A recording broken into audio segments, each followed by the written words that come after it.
Okay, so if you're like millions of people needing quick cash, you've probably searched online for personal loans, right? Oh, absolutely. It's a common need. And you might well have seen Grace Loan Advance pop up.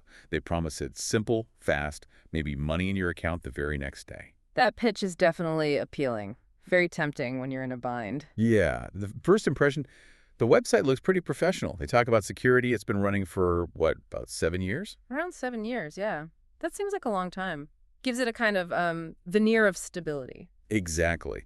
But, before anyone rushes to fill out that form with really sensitive info, we really need to dig into what's beneath that surface. Let's unpack this one. Right.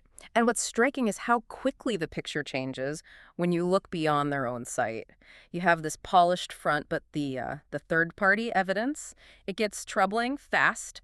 So our mission here is really to look at the actual trust signals or maybe the serious lack of them before you even think about sharing data. Is it a loan service or something else entirely? And the findings are, frankly, a bit shocking. Mm. We started checking those main third-party evaluators, and the first red flag just jumps out. Scam Advisor gives the Grace Loan Advance site a very low trust score. I mean, really low, just 31 out of 100, 31, yeah. which immediately flags the whole thing as suspicious. How does a site that looks that good score so badly?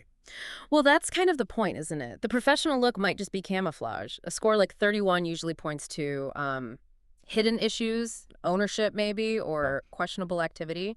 But to really get a feel for how it operates, you have to look at actual user experiences, those feedback platforms, often the most revealing. Right. So we checked Trustpilot, and, well, two big things stood out immediately. First, a really bad user rating, just 2.5 out of 5 stars. Terrible. 2.5. And second, maybe even more telling, the company profile is listed as unclaimed. Unclaimed. Okay, that sounds maybe technical. Why is that such a big red flag, especially for, like, a loan company? Because it signals they're deliberately not engaging. An unclaimed profile means the company hasn't bothered to verify itself with Trustpilot or, crucially, respond to any user complaints publicly. Legitimate financial services.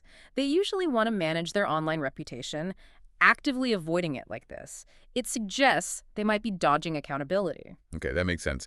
And this is where it gets really interesting, because the pattern in those negative reviews is incredibly consistent. People weren't complaining so much about, say, high interest rates or getting denied. The main issue, what happened immediately after they applied? Ah, the spam. Exactly. Story after story just describes this absolute flood of spam. Yeah. Nonstop calls, texts, emails, sometimes starting seconds after hitting submit. Wow. One person literally said their phone was ringing off the hook from unknown numbers before they'd even closed the browser window. Right. So if you zoom out and look at that pattern, the really low trust score, the unclaimed profile, all these immediate privacy complaints, the implication seems pretty clear. This service looks less like a genuine way to get a loan and much more like a trap. A trap. How so? It seems like it's primarily designed to harvest your personal information, your contact details, the fact you're looking for money. It feels built not really to approve your loan, but to monetize your click. They collect that sensitive data and likely sell it fast to aggressive marketing companies or maybe other lenders who then just bombard you. So the whole experience is basically the opposite of advancing with grace. Pretty much the complete opposite based on those reports. Okay, so the bottom line for you, the listener may be looking for quick cash.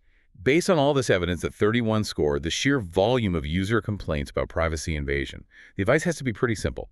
Steer clear. Just avoid Grace Loan Advance entirely. The risk to your personal data seems way too high. Mm-hmm. And it really brings up a vital question for anyone using online financial services today, doesn't it?